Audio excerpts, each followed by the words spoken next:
Nós saudamos a todos os irmãos com a paz do Senhor. A nossa aula será sobre que culto é este o vosso. Êxodo 12, 26 diz assim, está aqui o texto: e acontecerá, quando os vossos filhos vos disserem, que culto é este o vosso.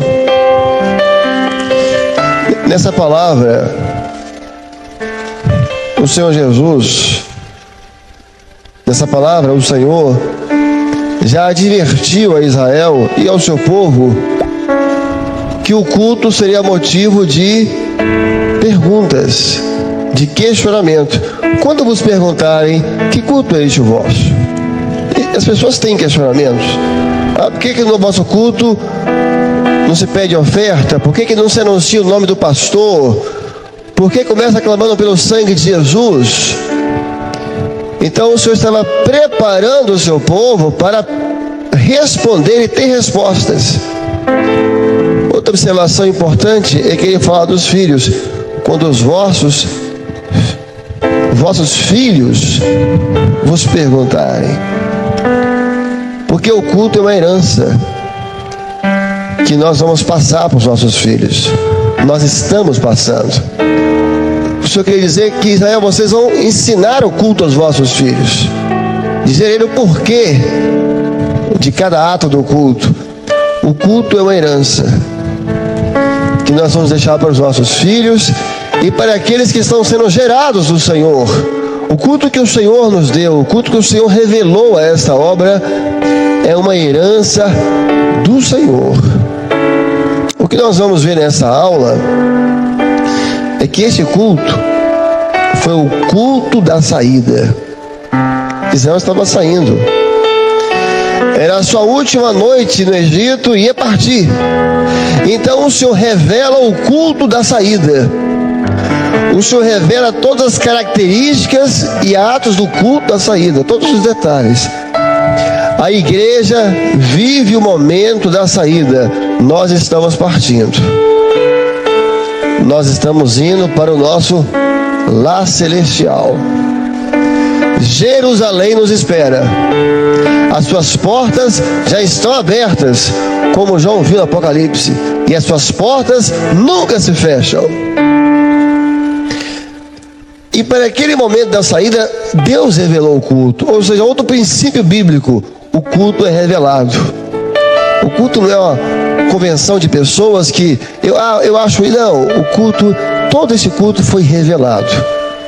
É por isso que nós temos o culto profético. Nós buscamos ao Senhor, porque fazendo a vontade do Senhor, nós alcançamos a obra redentora, nós alcançamos o profético. Então veja, o que nós vamos ver nessa aula é que se o culto na obra está dentro dessa profecia.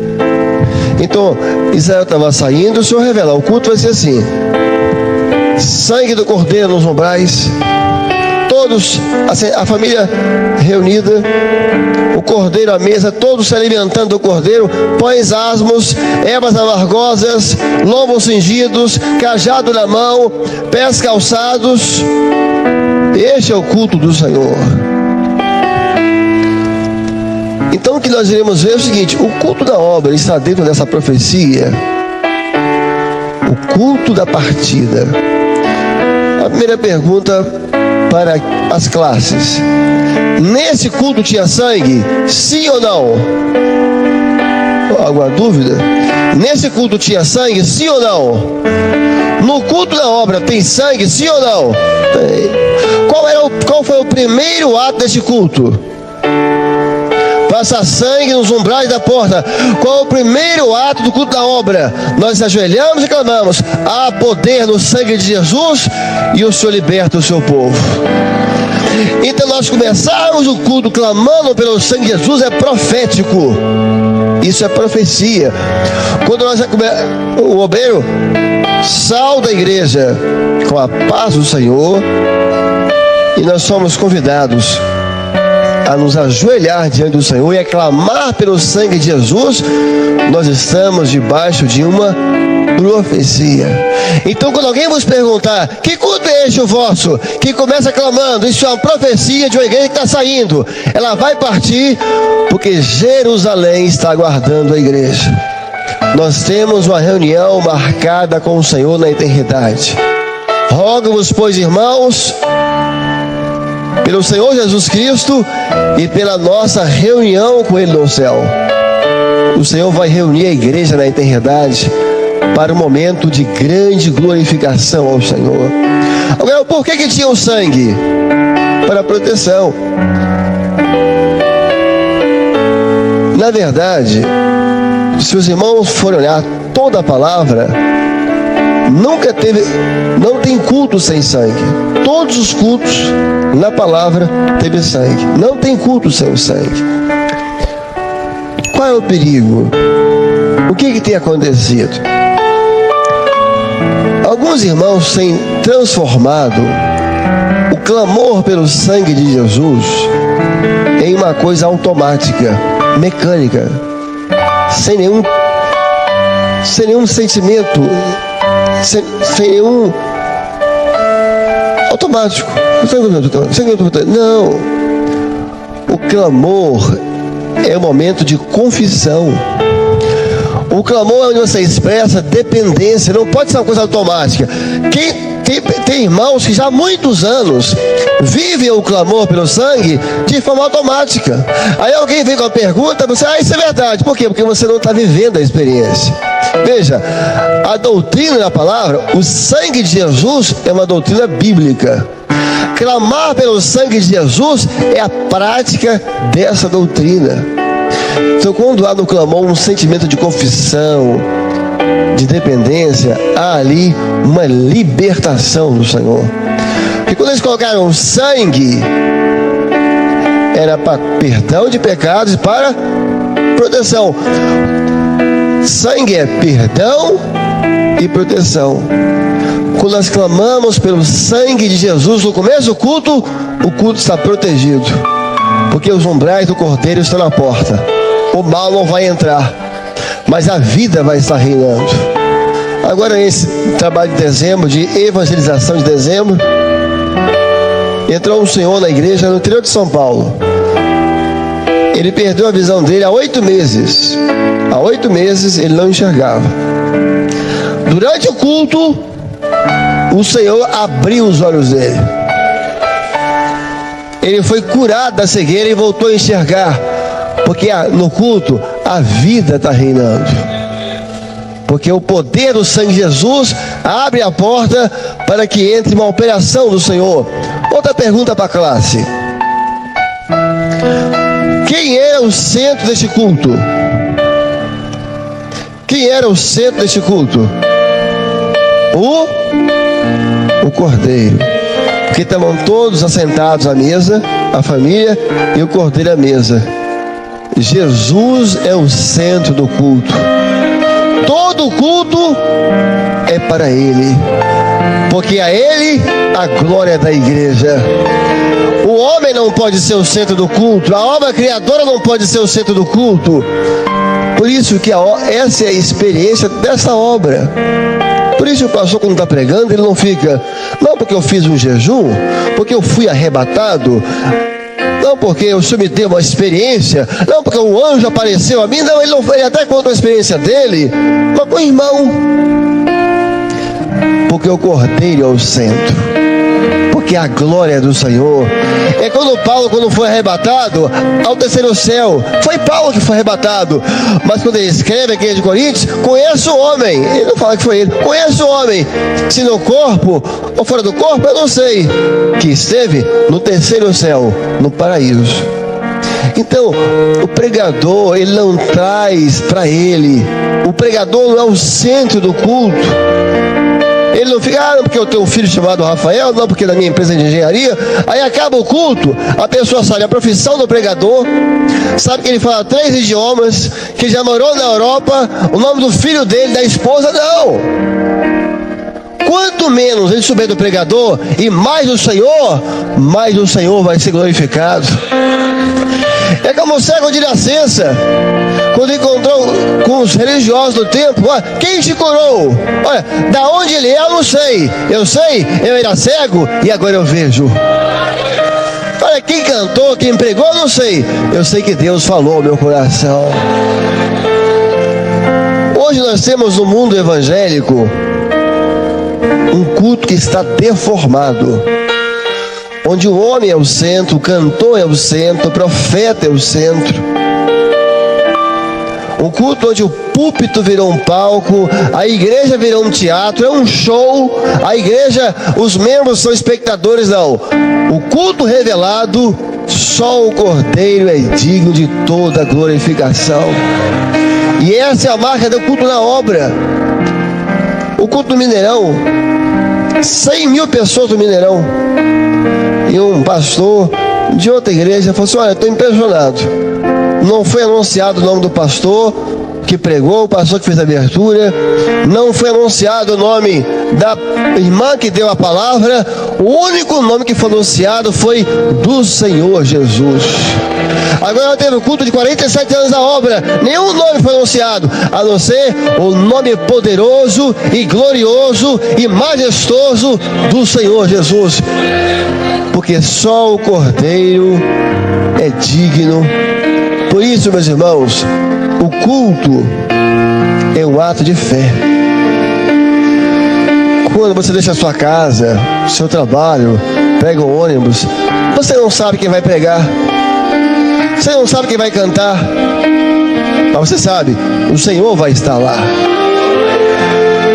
Os crentes dessa obra não correm atrás de pregadores. Quem sabe que na comunhão da igreja, Deus faz tudo que tem que fazer em favor do seu povo.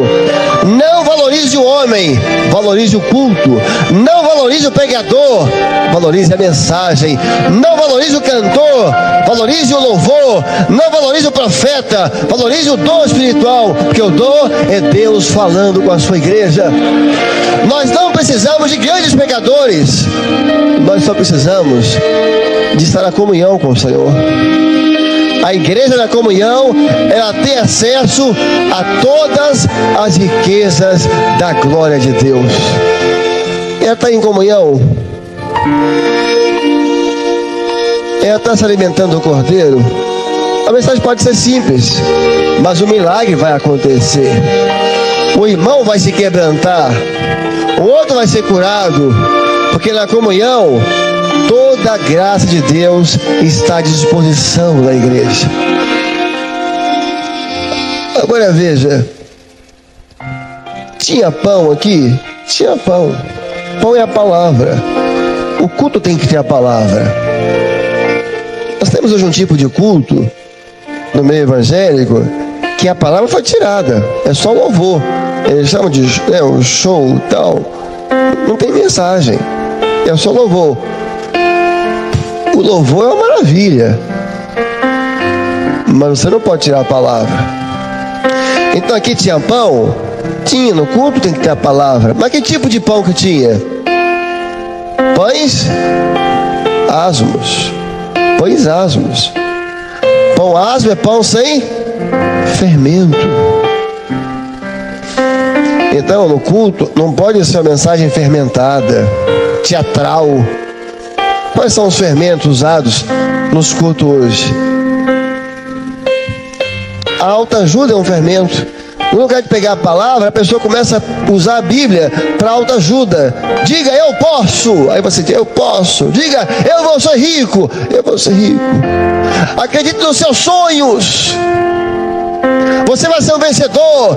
10 passos para arrumar um namorado bonito. Aí começa com esses negócios. Diga, eu tenho a força. Aí se empolga e fala que tem mesmo. É autoajuda.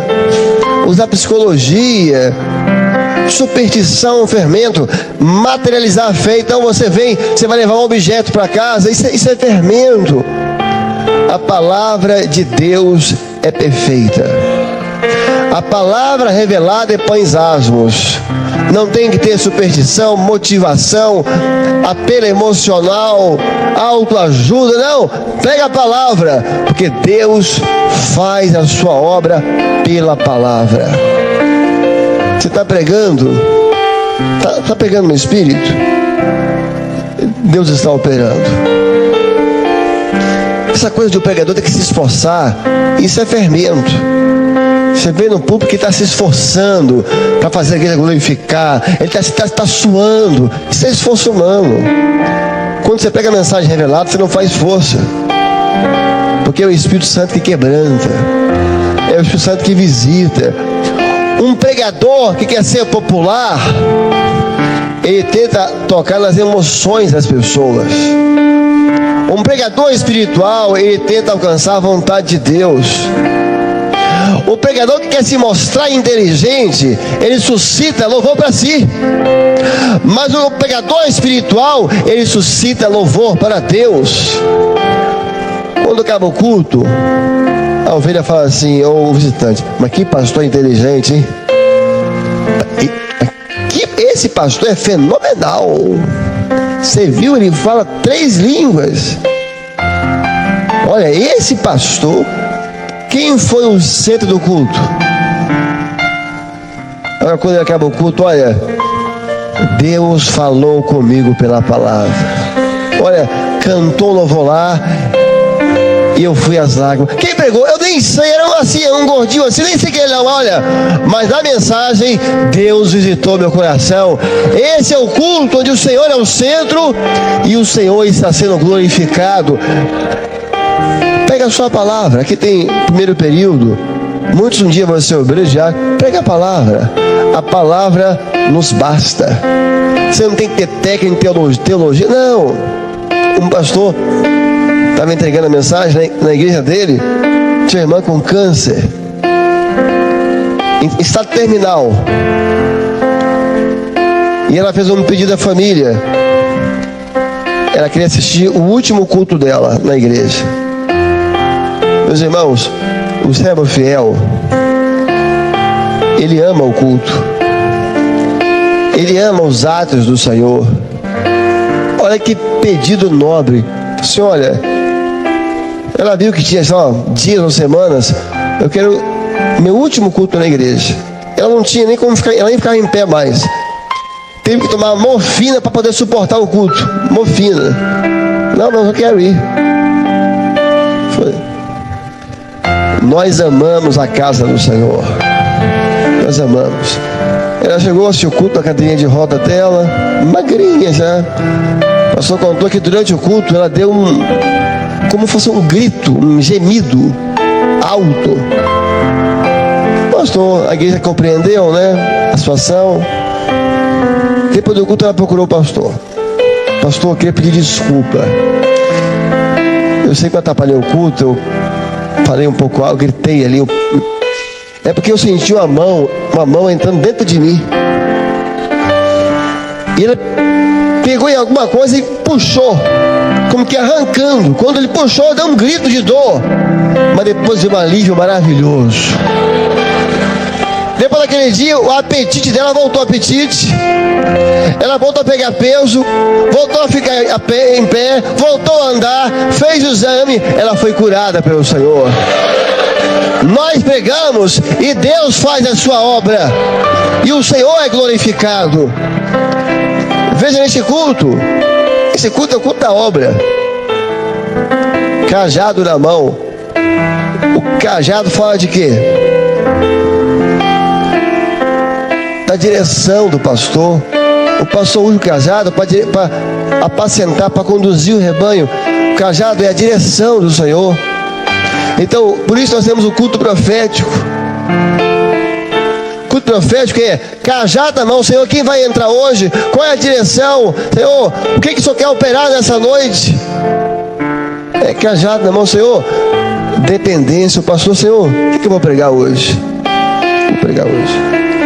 Aí às vezes você consulta essa, não, são essa, não, essa, não, essa é a simplesinha.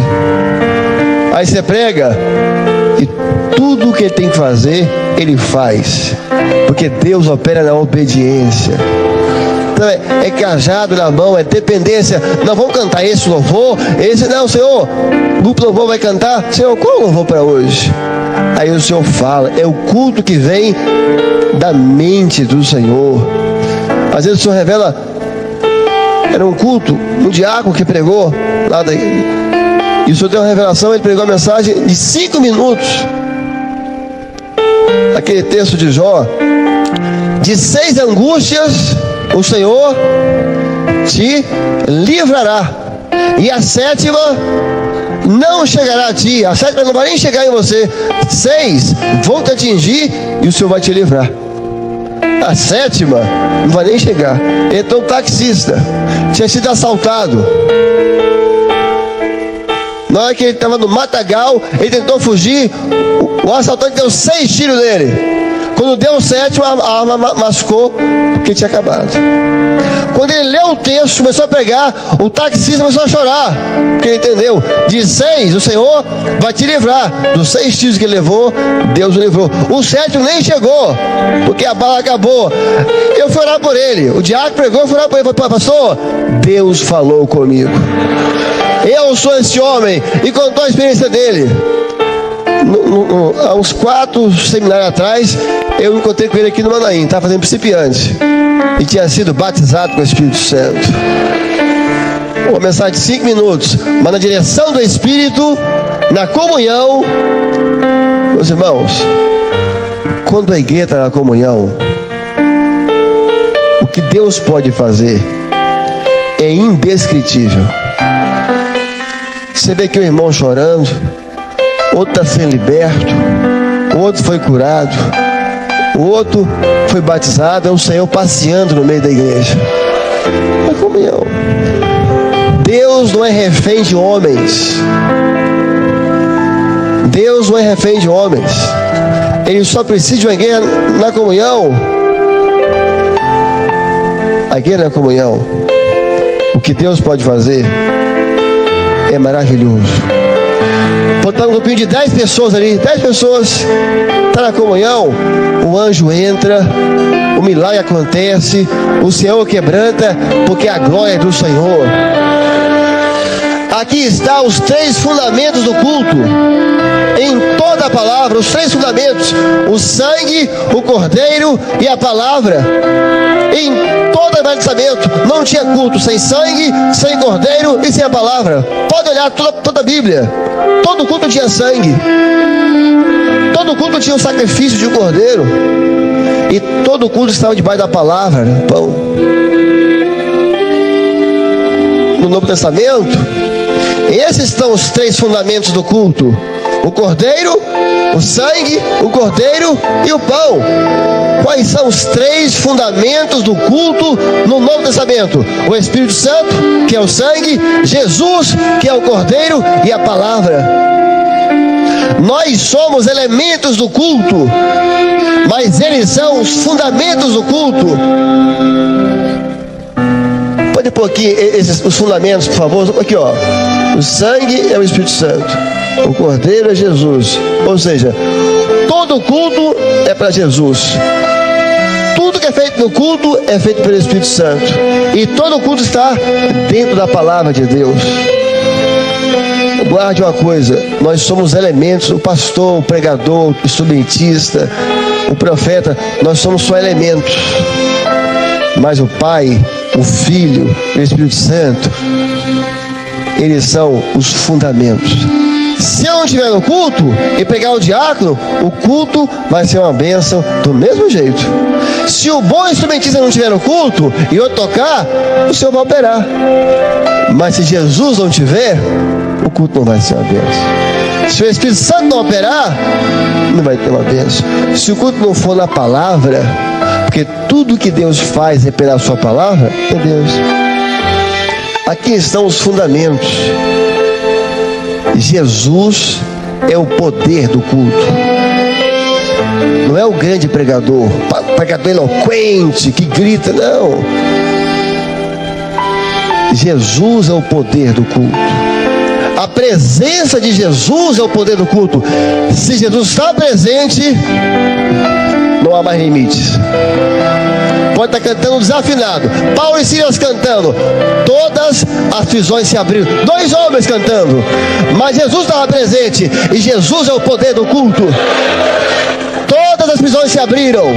Quando há um louvor sincero, as prisões se abrem e o Senhor é glorificado. Veja, neste culto tinha as ervas amargosas. Tinha. Eles foram se alimentando do cordeiro, do pão, se alimentando da parte boa ali. Teve um momento que veio, as ervas estavam ali. Há cultos que tem mensagens que elas são amargas para a carne. Tem culto, mensagens sobre santificação, novo nascimento, morrer para o mundo, obediência, mensagem de dependência, mensagem sobre deixar o pecado. São mensagens amargas para a carne, mas são mensagens doces para a alma. Nós não podemos pegar o culto, fazer um culto que as pessoas querem. Nós temos que fazer o culto que o Senhor quer.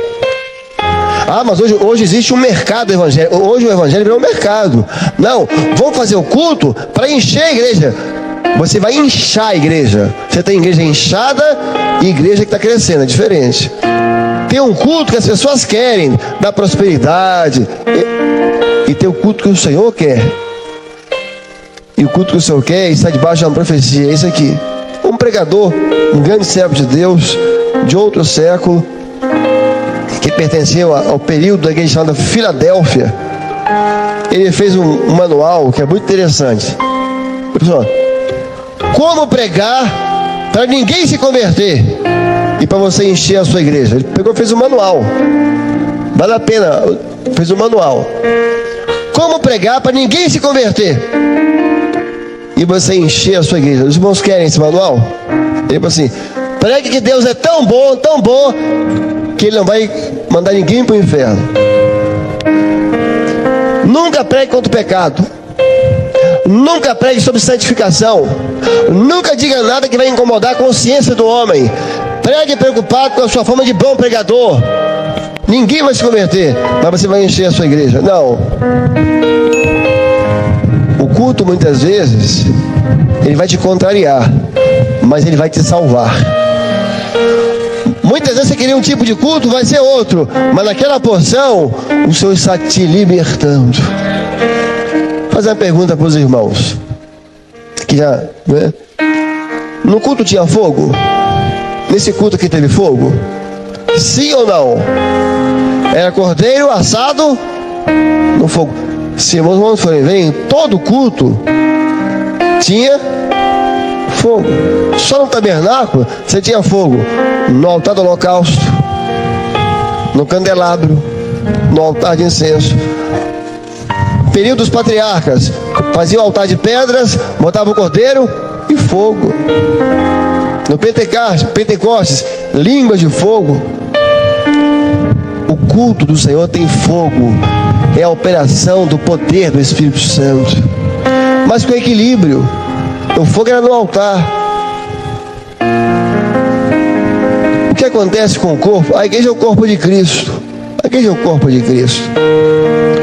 O que acontece com o corpo quando ele é submetido a baixas temperaturas, a um frio extremo?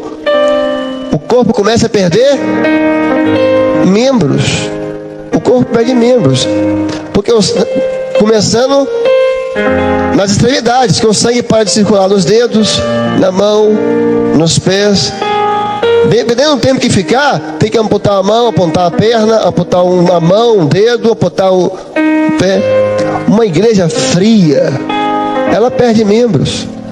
Vocês não vão, porque a pessoa chega ali, não tem uma operação do Espírito Santo, não tem uma profecia, não tem a ação do Senhor, está perdendo.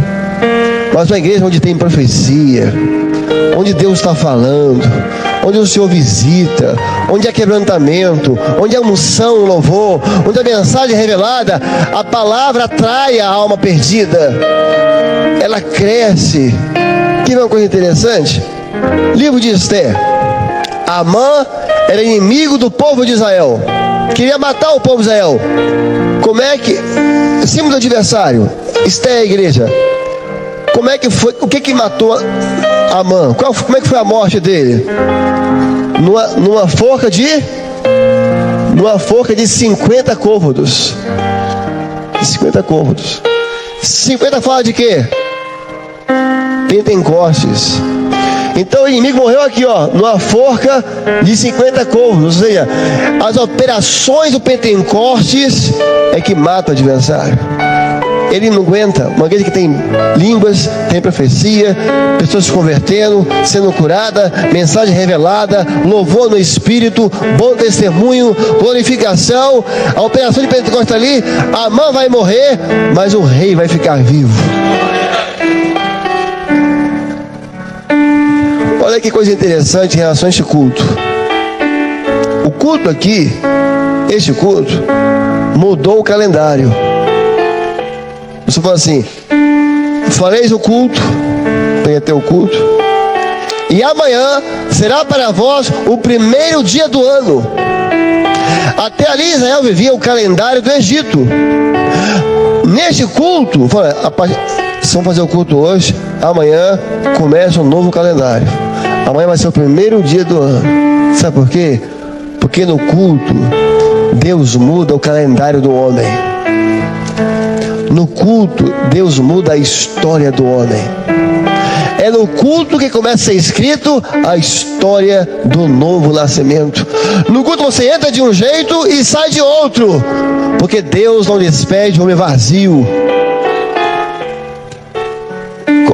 Qualquer irmão aqui que for contar a sua experiência quando se converteu, vai contar de um culto que marcou a sua vida. Por quê? Porque o culto, um culto no Espírito, um culto revelado, muda a história do homem para sempre. É no culto que vai começar a ser escrita a história de um novo homem, mas uma história escrita por aquele que é o autor da vida, o nosso Deus. Os irmãos observaram que o culto aqui era uma reunião de família. É como Deus vê o culto. Era uma reunião de família. O pai, figuras proféticas. O pai, a mãe, figura da igreja, os filhos. O culto é uma reunião em família. É a família de Deus reunida. E o pai está presente. Um almoço, um jantar em família é um momento de intimidade. O culto é um momento de intimidade com o Senhor, onde a família de Deus está. Então, é só os irmãos imaginarem que este culto, cajado na mão, o cordeiro ali, sangue nos umbrais, o pai estava ali, daqui a pouco o pai falava com o filho, falava com o outro, o filho falava com o pai. O culto é isso, o Senhor falando com um, está falando com o outro, nós glorificamos ao Senhor. É uma reunião em família, onde está tendo uma operação do Senhor. Então os irmãos guardem uma coisa que é muito importante nessa aula: para que Deus opere o culto, basta a igreja estar em comunhão. O maior bem que nós temos, um dos maiores bens que nós temos, é estar em comunhão com Ele. Fez o clamor, entrou em comunhão, não tem mais limites. Pode pregar uma obreira, pode ser mensagem, está na comunhão. O que Deus pode fazer é indescritível. Está na comunhão, o que Ele pode fazer é maravilhoso. De pé, irmãos.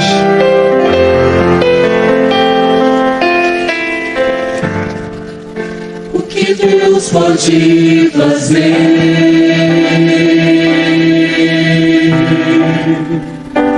é indescritível. Glória a Jesus. Nosso Deus pode agir.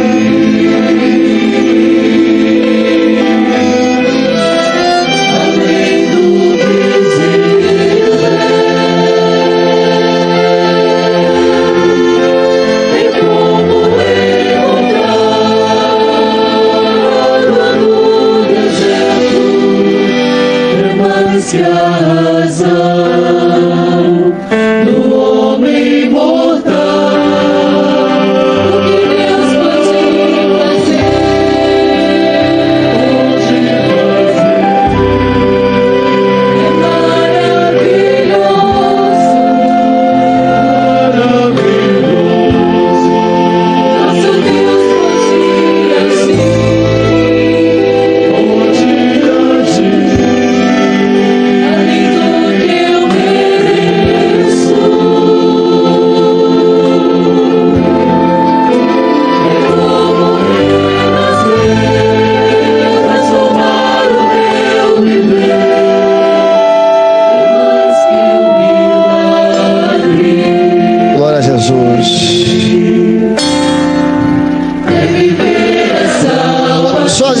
servas, suas servas.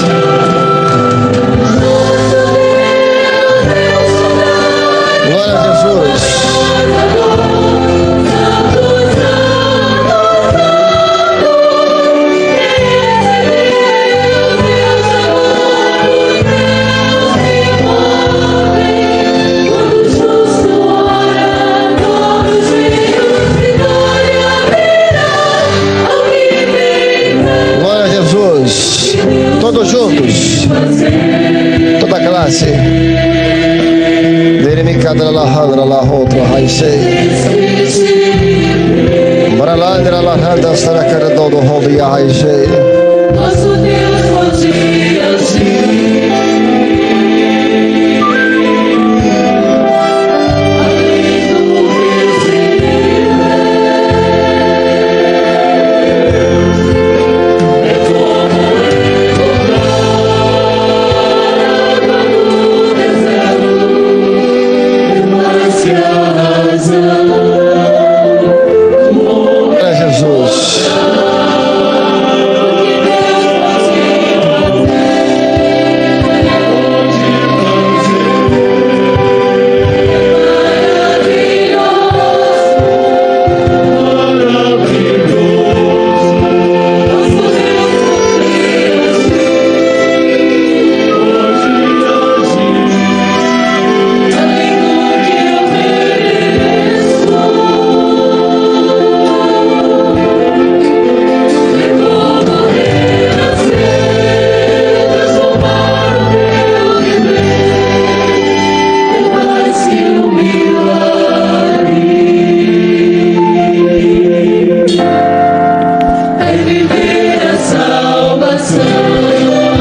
Todos juntos.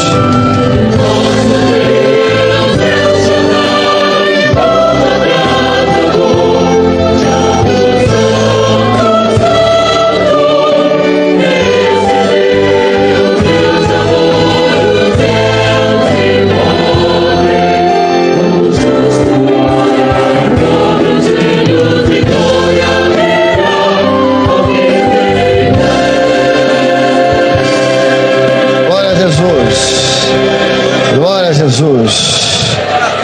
Glória a Jesus. Glória a Jesus. O Senhor mostrou Uma no visão. decorrer dessa aula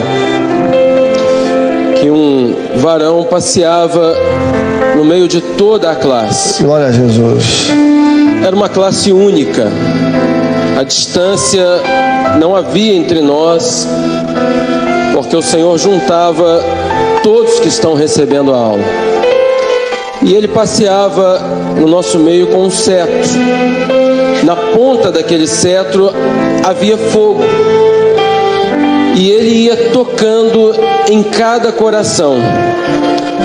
À medida que nós éramos tocados com aquele fogo, nós nos sentíamos constrangidos Glória a Jesus. pelo que era ensinado na aula.